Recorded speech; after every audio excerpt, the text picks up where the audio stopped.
Oh, yeah.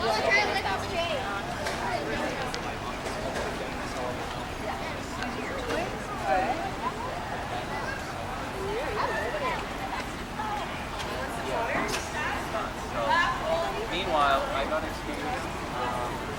I wish I had my camera, and ironically, there's like 5 or 6 boats. Like,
first off, I'd like to introduce my amazing crew. We have one of the finest crews stationed here in Boston. Over here we have Celia. Everyone say hi, Celia. Over there, that's Logan. Everyone say hi, Logan. Hey, Logan. They are going to take phenomenal care of you today.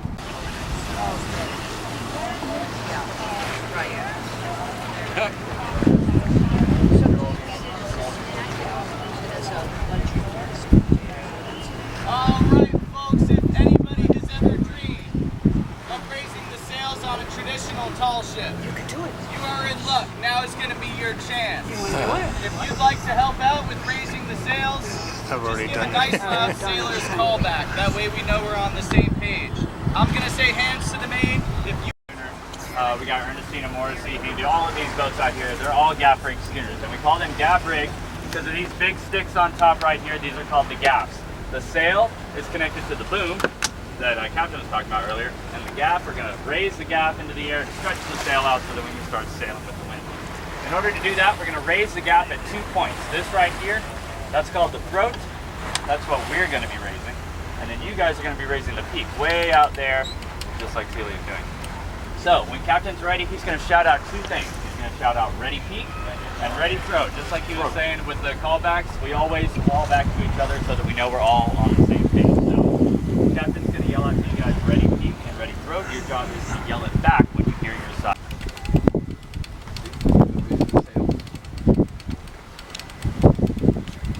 That's cool. There you go.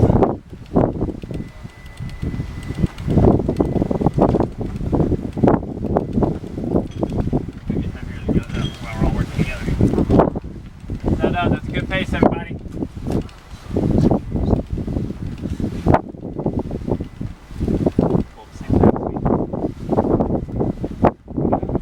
Alright, throat hold. So now we're going to try and get this part up about 2 feet. So we're going to do some really big pulls. I'm going to say 2-6 heave. All 3 of us are going to say heave, and we're going to pull really hard. We're going to do that until it's up and Captain says that it's well. Alright? It only works if you say heave though. Ready? 2-6 heave! Good, again, 2-6 heave! That's well in the throat. That's well. Throat, jump your lines. Alright, so we're going to pull it normal. Ready? Right, yeah. It's a beautiful boat.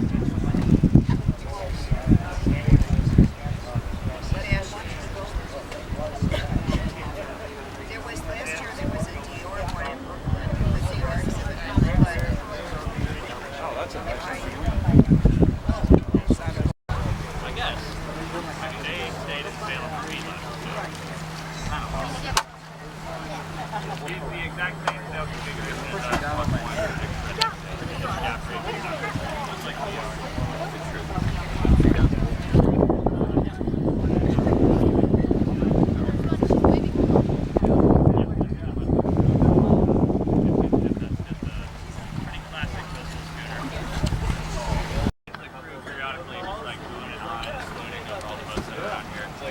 That are visiting from all the places around the world and the country. I mean, But most of the vessels that you see around here are actually replicas of very significant vessels. it's a The one good. that you're on is no different. Yeah, it's The Faith is a replica of a vessel that was built in 1811 by a guy named Epps Davis in Gloucester, Massachusetts.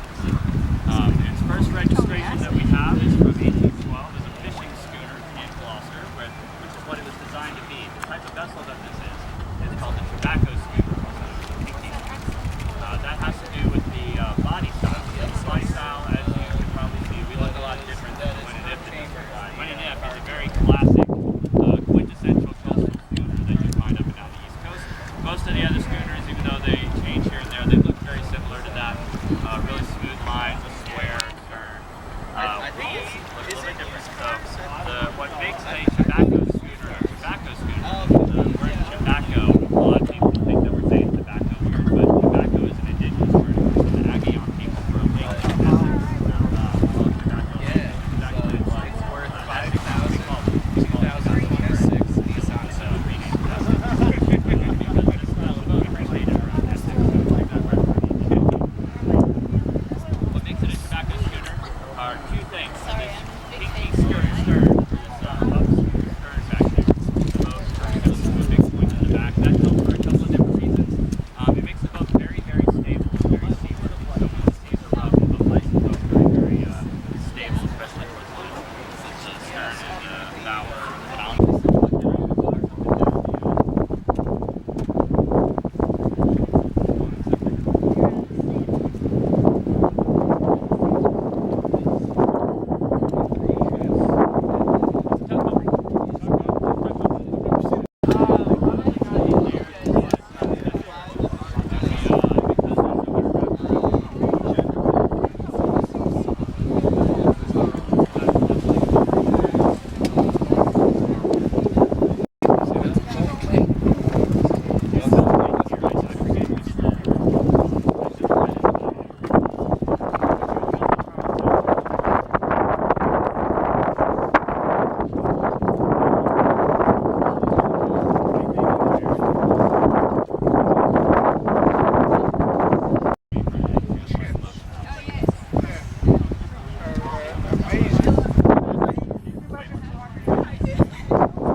I can spell it. 28. You're a zookeeper, aquarium person. What's that?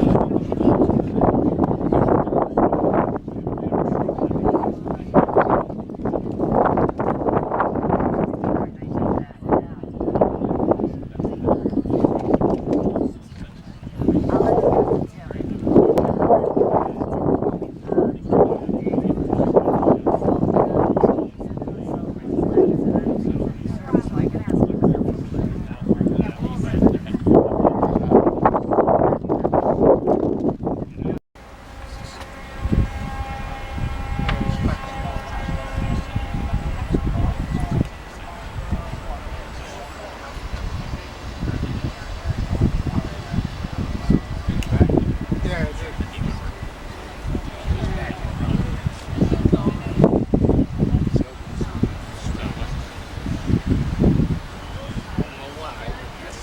I guess that's right. Carry 40 pounds that way. Yeah.